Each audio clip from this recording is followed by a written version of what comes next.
mean, these could be eligible, qualified people that can drive and everything.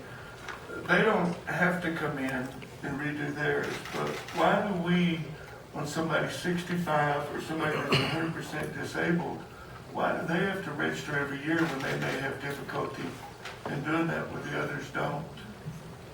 Okay. Well, what we're finding is the two main reasons is for that having to do because the rules could change, the amounts could change. If on the back of the notice of that, on the back of the form for the low income, it says that at one time it was only $23,000 or less, and now it's $32,000 or less. So the rules can change, and also your income could change. Okay, so it's mainly based on the rules and the income of the individual, Absolutely. not their disability or anything. No, once, because you have your disability, and that's set with, and it has to be Social Security or workman's comp disability. And once that is set, I guess you could theoretically lose that. I don't know Social Security and workman's comp rules.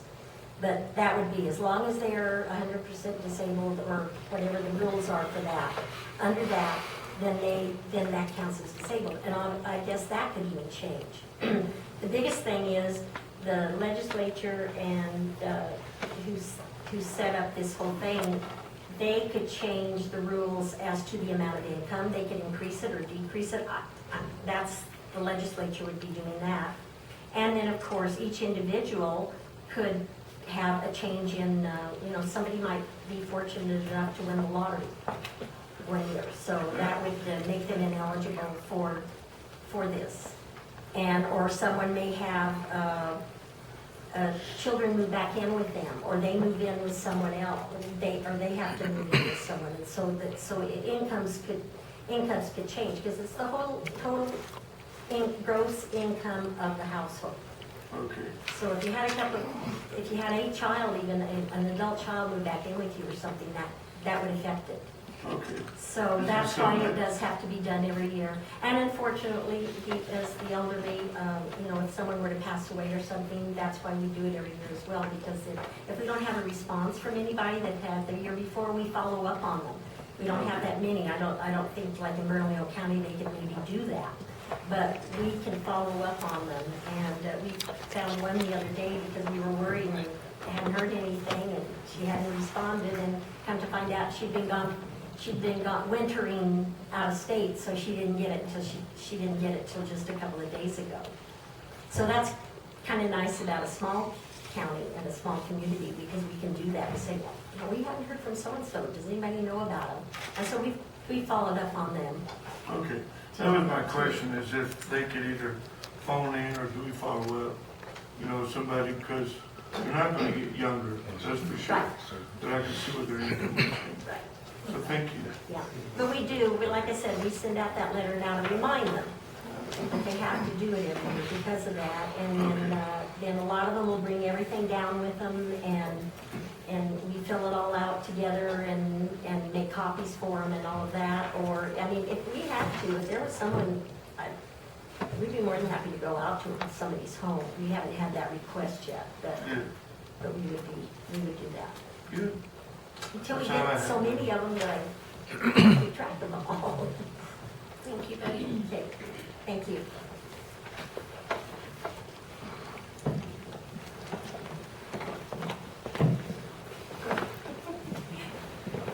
No, that's okay. I'll be here for a while.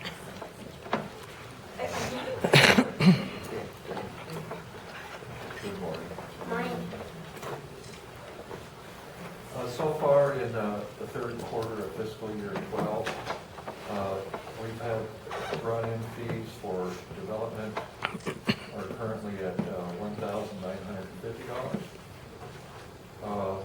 Zoning fees of $1,050, and total court fines of $1,099.76, for a running total of $4,099.76 so far this quarter. In the end of the last quarter, the second quarter, we had a grand total of $8,781.28. We're down approximately 53% on what we brought in, but of course the quarter hasn't finished out yet. That's about all I have for you. Thank you, Steve. Any questions from the table? Okay, thank you. Linda?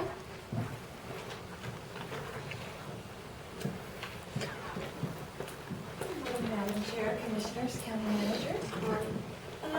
I'll start with first. I received an email from the New Mexico Association of Counties Board of Directors, and we have a Western Interstate Regional Western Conference in Santa Fe for the first time ever. And what they would like is 400 lapel pins for Torrance County.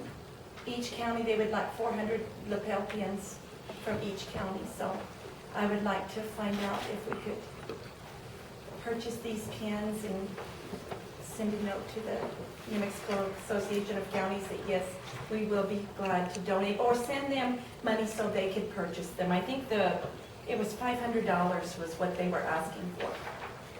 So, Thank you, Linda. Do we want And to talk then- about that? Are we in support of that? I'm in support. I am too. great. I Thank you. think, do we have an avenue to purchase that, Joy? Okay. Great, thank you.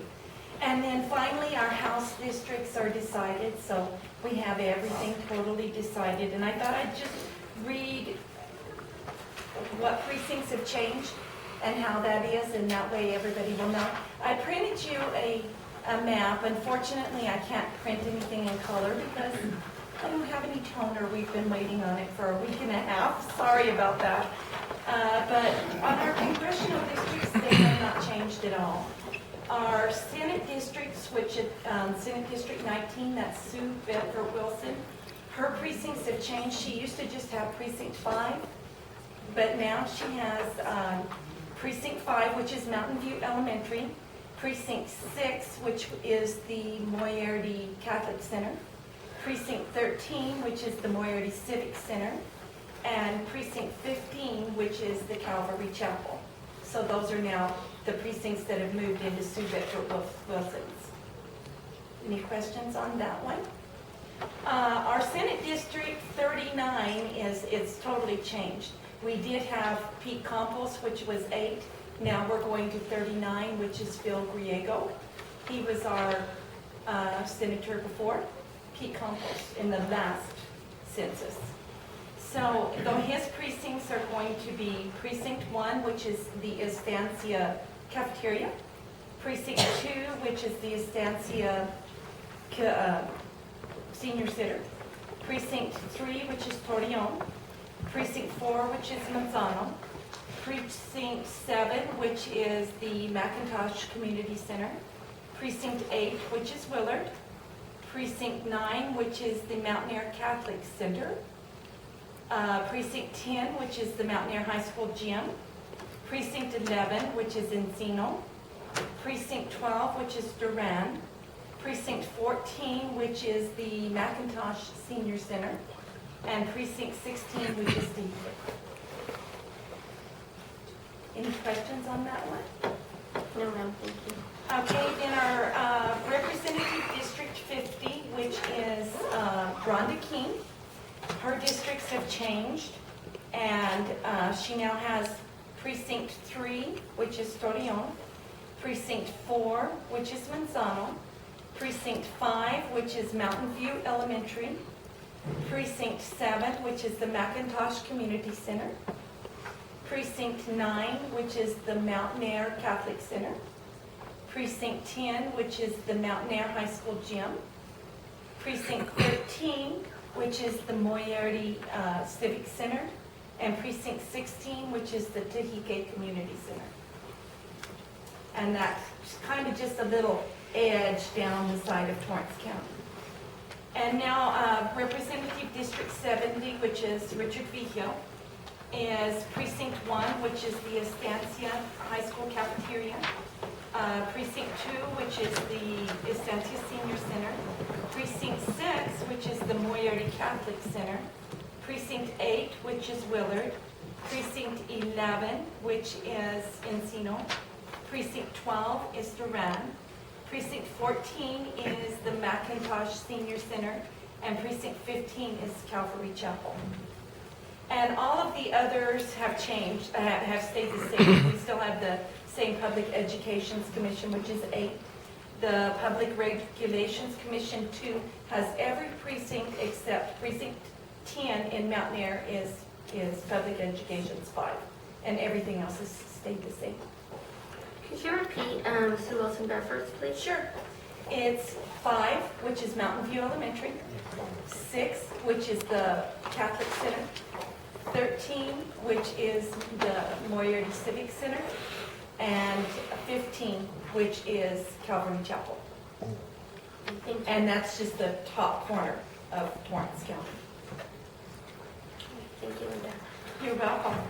And then since we have this done, I am going to be sending out voter registration cards to all of the registered voters in Torrance County. At this point, we have 9,834.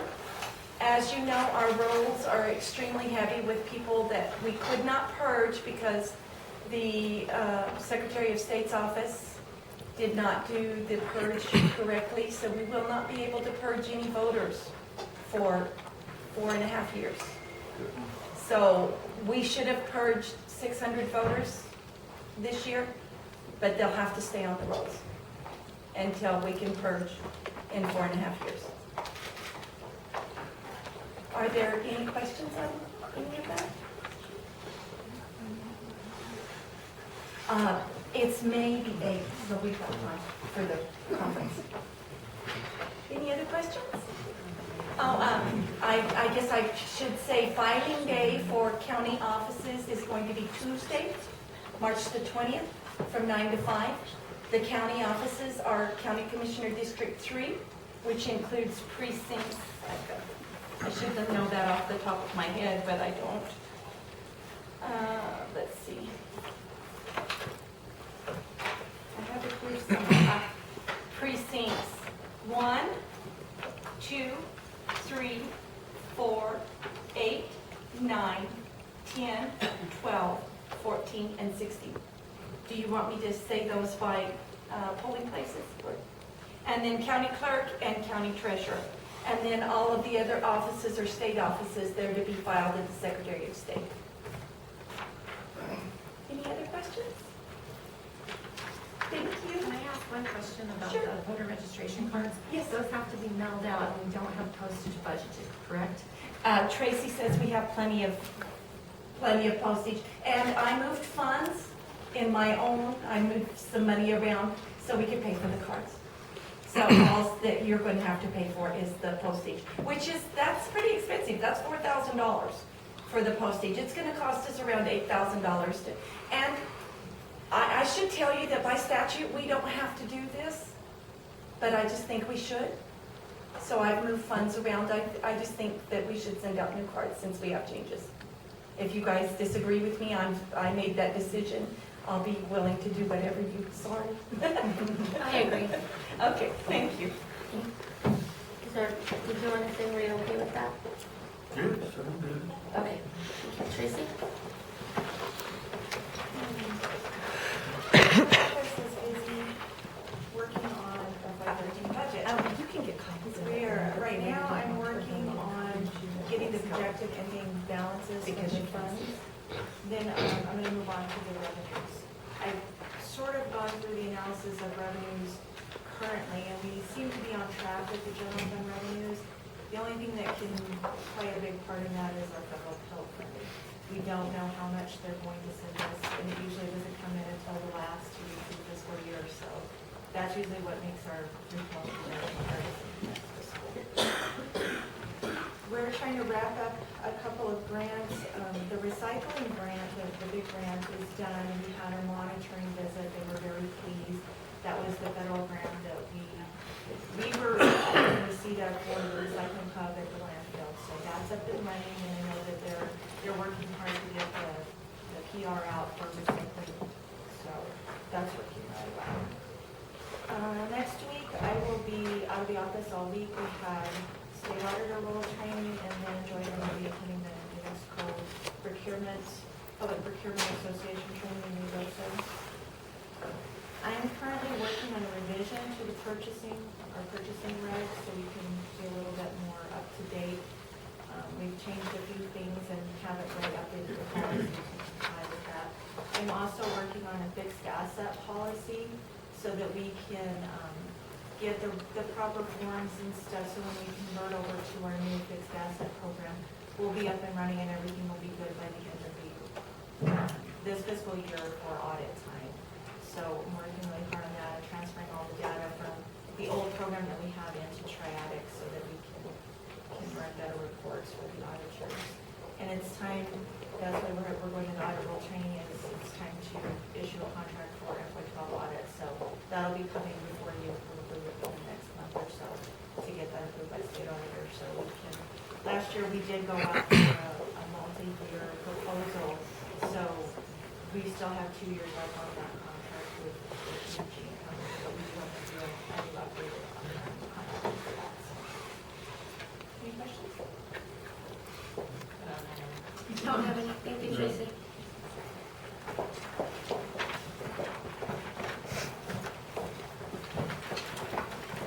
Good morning, all. Morning. If you have a handout that I had passed around, you'll find an update on the Shish Gap grant.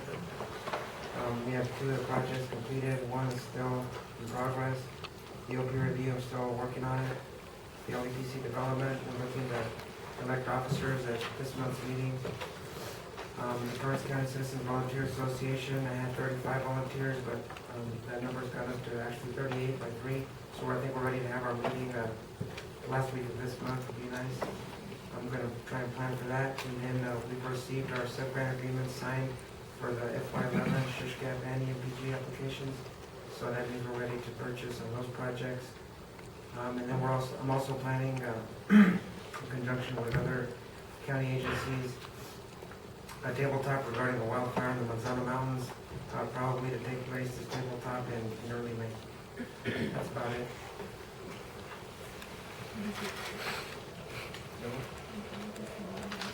It's the last week of March, last Thursday of the month. Any questions? No, thank you. No. Hey, Dorothy.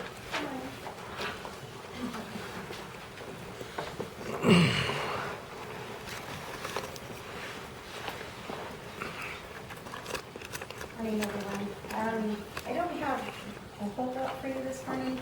I'll have more when I come before you with my JPA. Right now, I just wanted to let you guys know we have fully staffed. We have 2 currently in the New Mexico Academy getting their certification, and then we'll be also fully certified. Recently, I was asked to do a price analysis for calls for service, and that's come up with some interesting stuff.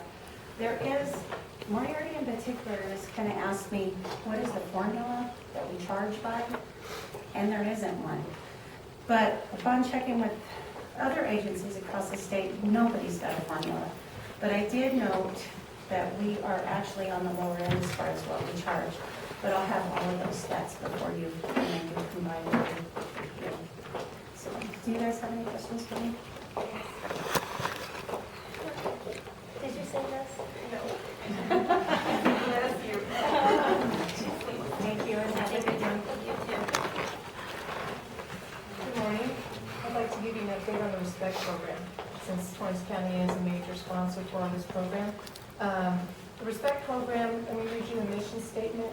We have as a mission statement, the mission of the RESPECT program is to provide real-life education and training for young adults who are preparing to leave small, rural communities to attend college or work in an urban environment. Our goal is to empower them to make well-informed decisions and to avoid dangerous, life-changing pitfalls or when faced with at-risk behaviors. So let me hand you our schedule for the week, and I want to talk to you about it in a second.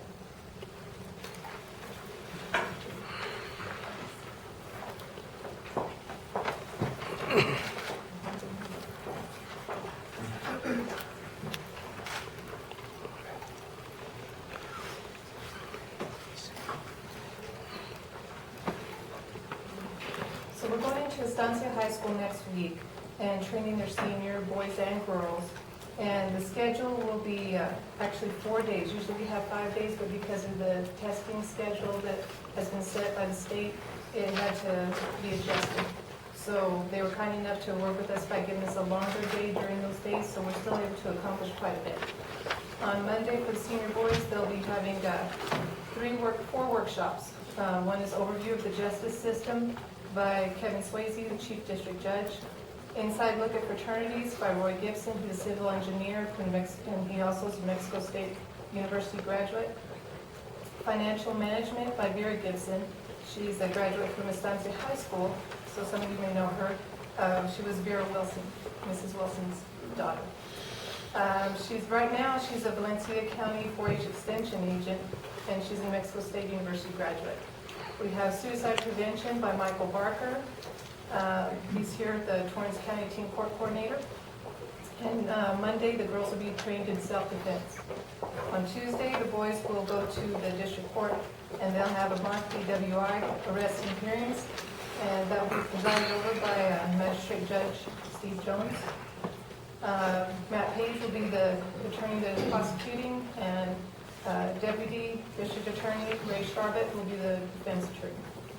We have from Torrance County, our Sheriff Keith White that will be also participating. And in the afternoon, the boys will have a media literacy that we put on by Michael Barker. And the senior girls will have the self-defense training that will be continued. On Wednesday, the senior boys and girls will all go through these sessions in separate times. So we'll have defensive dating by Katina Watson, drug and alcohol awareness by Officer Charles Smith, internet safety by Lane Widener, the EHS principal. Can you safely attend a party? And I'll be presenting that. And we'll also have a presentation by Agent Jonathan Reyes from the Drug Enforcement Administration.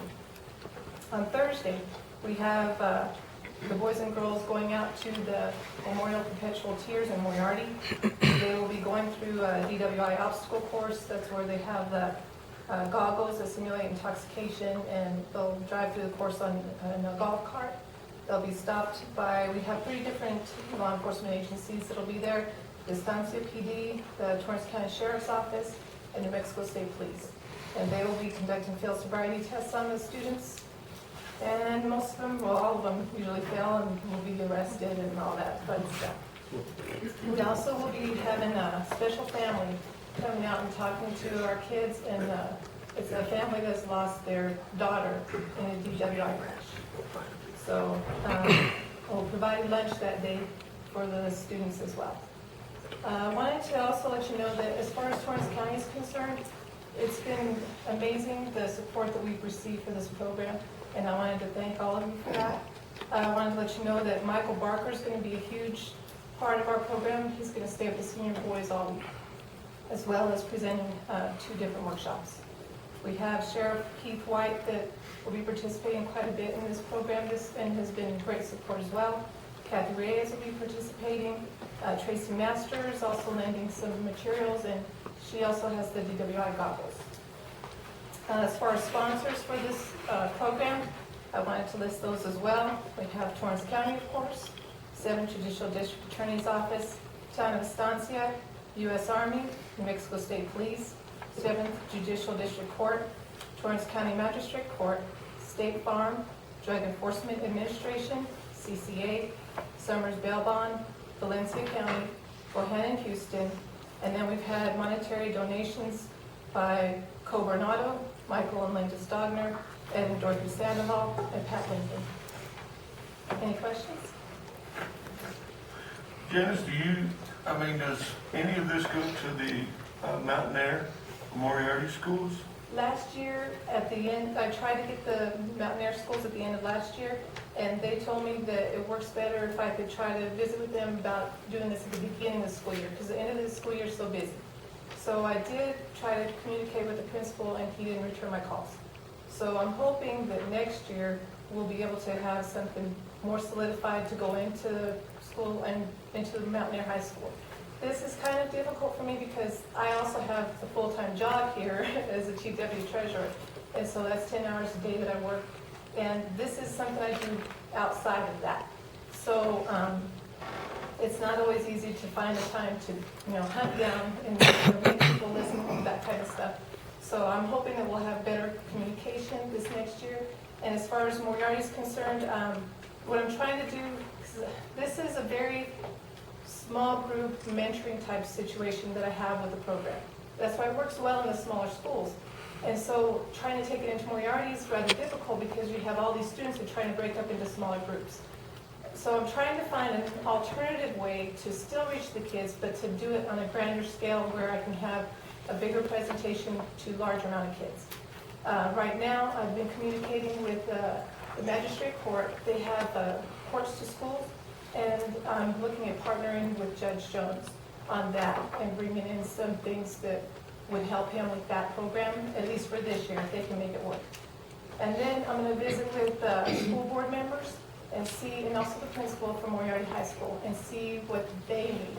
Because I know that every school's different, needs are different, and I would like to tailor-make this to fit the schools.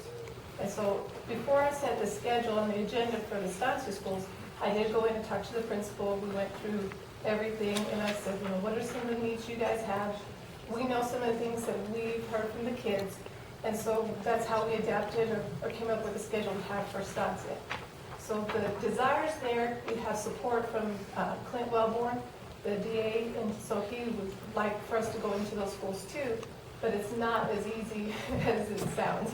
And you did go to Mount Air last year. I mean, you have been to Mount Air in the I've past. been to Mount Air 2 times. Yes. And it's been very successful. Mount Air students are wonderful. We've enjoyed every time we've gone there. The administration is great, and their principal, Mr. Dempsey, I'm not trying to say that he's not good at communicating, and I understand how busy the beginning of the year is for the schools as well.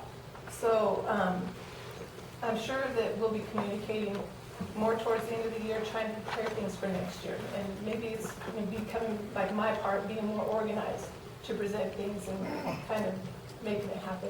When you've also been to Moriarty schools as well, so I know Yeah, you've gone to every school and I've offered tried. the program. So we went to Moriarty School last year, and that didn't go as well as I had hoped.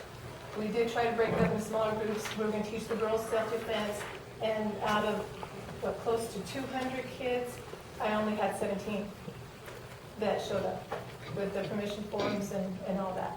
So I'm hoping that we can do something that we can get better buy-in. And I want to take it not just to the administration, but I want to take the program to the teachers, maybe in a staff meeting, and help them to see the importance of the program, because if the teachers are also advocates for what we're teaching the kids and supporting them, then they may be more likely to attend these as well.